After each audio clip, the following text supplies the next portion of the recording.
Jeudi 19 juillet, bonjour à toutes et à tous et bienvenue dans cette nouvelle édition en régionale, la matinale de l'été pour tout voir, tout savoir de l'actualité et du jour près de chez vous.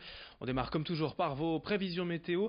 Assez peu de changements aujourd'hui pour les prévisions, encore un temps calme et ensoleillé.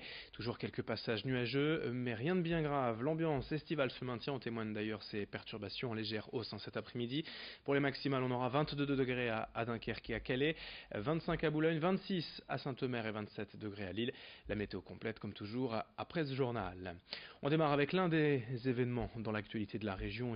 Hier, le retour dans le nord du champion du monde de football Benjamin Pavard.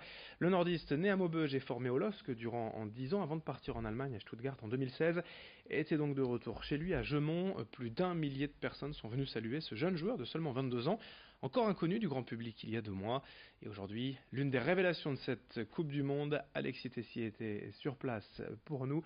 Les images et le reportage complet de cette cérémonie dans notre prochaine édition, dans moins d'un quart d'heure. Autre actualité sportive en images, la présentation des nouvelles recrues du LOSC, qui au domaine de Luchin, et notamment l'attaquant français Loïc Rémy.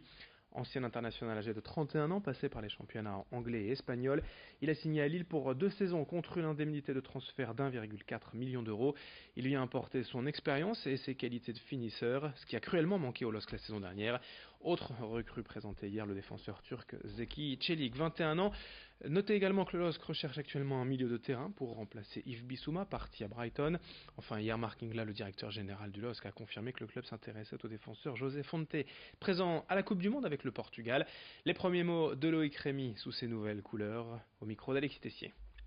Je suis vraiment content, honoré d'avoir rejoint Lille et pour moi, voilà, comme a dit Marc précédemment, c'est vraiment d'apporter mon expérience ici. Il y a beaucoup de jeunes. C'est vrai que j'ai pu remarquer depuis mon arrivée que le groupe est très jeune, très dynamique et puis c'est vrai que d'avoir quelques anciens, parce que je me considère maintenant comme un ancien au vu du groupe, c'est toujours bien. Ça peut toujours aider. Donc voilà, je suis content d'être là en tout cas et puis commencer à travailler, à prendre mes marques et puis voilà, j'espère qu'on aura une bonne saison.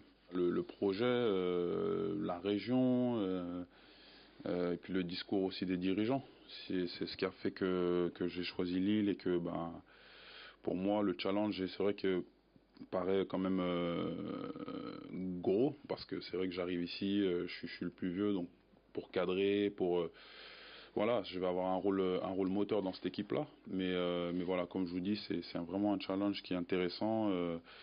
Et au vu de la qualité de l'effectif, je pense que mon choix, je le regrette pour rien au monde. Le premier match de Ligue 1 cette saison pour le LOSC, ce sera le 11 août à domicile face à Rennes. Prochain match amical de préparation d'avant-saison demain face au FC Porto. L'actualité sociale et économique est également dans ce journal avec l'annonce du plan de restructuration du groupe à Apichic, propriétaire des marques Jules, Brice et Bisbee. En tout, 466 salariés devraient être impactés en France dans les 543 magasins du groupe appartenant à la Galaxie et Mullier. Le siège de l'entreprise à Roubaix devrait aussi être concerné par une vague de licenciements.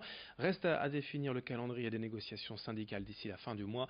En attendant, hier matin, la ministre du Travail, Muriel Pénicaud, a réagi à cette annonce sur RTL. Je vous propose de l'écouter. C'est vrai qu'on a une mutation des métiers. La distribution étant un exemple très fort. L'e-commerce, nous, par exemple, on va tous acheter en ligne. C'est 20% maintenant et qui est en e-commerce. E-commerce, ça veut dire quoi? Il y a moins de magasins. Parce qu'on va moins dans les magasins. Par contre, il y a plus de logistique et de transport. Parce que en fait, l'économie dite virtuelle, elle est super physique. Hein. C'est qu'il faut quand même acheminer les produits jusqu'à chez vous. Donc, on a des mutations de métiers. On ne peut pas garder les métiers du passé. Donc, on ne peut pas garder la bougie quand l'électricité arrive. Voilà, mais par contre, il faut que tout le monde puisse aller dans l'ère de l'électricité ou l'ère de l'Internet ou dans les métiers du futur.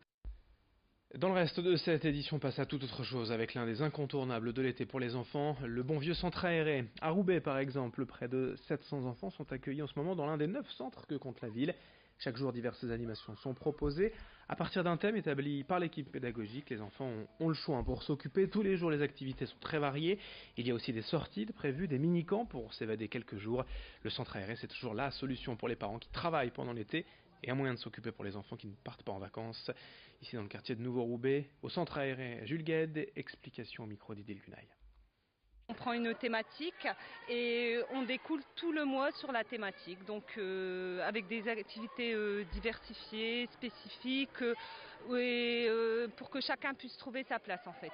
Donc des activités vachement plus calmes, plus dynamiques. Comme là sur aujourd'hui par exemple, nous on travaille sur l'art. C'est un thème qui est assez large et aujourd'hui en fait on a mis en place des activités qui sont à la carte. Donc chaque enfant choisit lui-même son activité. Donc les groupes sont homogènes. Ça permet aussi aux plus petits d'être aidés par les plus grands. Et à ce propos, je vous propose aussi d'écouter quelques enfants dans ce centre aéré de Roubaix. On fait la danse du centre et on a fait la musique de chocolat. J'aime bien tout ce qu'on mange à la cantine. Des fois, on mange des petits pois avec de la viande. On fait des promenades dans les forêts. On fait plein d'activités aussi. Du cheval, de l'acrobranche. On peut aller à la plage, on peut aller à la piscine. Et je me suis fait des copains et des copines.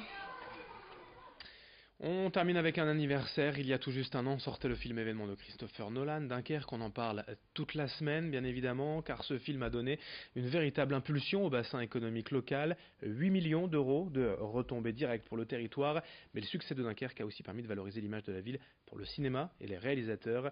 Il y a désormais à Dunkerque 2 jours et demi de production par semaine, et ce grâce à une cellule mise en place par la ville. En conséquence, les castings se font aussi beaucoup au niveau local. Explication à ce propos au micro de Corentin Escaillé. Ça crée dans l'esprit du public et parfois de quelques commentateurs l'idée que vous avez eu un coup de bol, ça ne va pas durer. Preuve, ça dure. Ça dure à différents égards, d'abord parce que c'est une impulsion sur le volet tourisme de mémoire aussi, et puis c'est des lettres de noblesse par rapport au métier du cinéma. Ce qu'on a su faire là, la façon dont on s'est bagarré pour que cette production soit tournée à Dunkerque, c'est la même énergie qu'on met pour toutes les productions, que ce soit une web-série, que ce soit un clip publicitaire, que ce soit une série ou un film, on met la même énergie et les mêmes moyens. Et ça c'est important et c'est une reconnaissance. L'idée c'est pas d'aller chercher des signatures, l'idée c'est de dire on fait le boulot de façon équitable pour tout le monde. Voilà. Fin de cette édition, merci à vous de l'avoir suivi, merci de votre fidélité. Très belle journée à toutes et à tous en notre compagnie bien évidemment.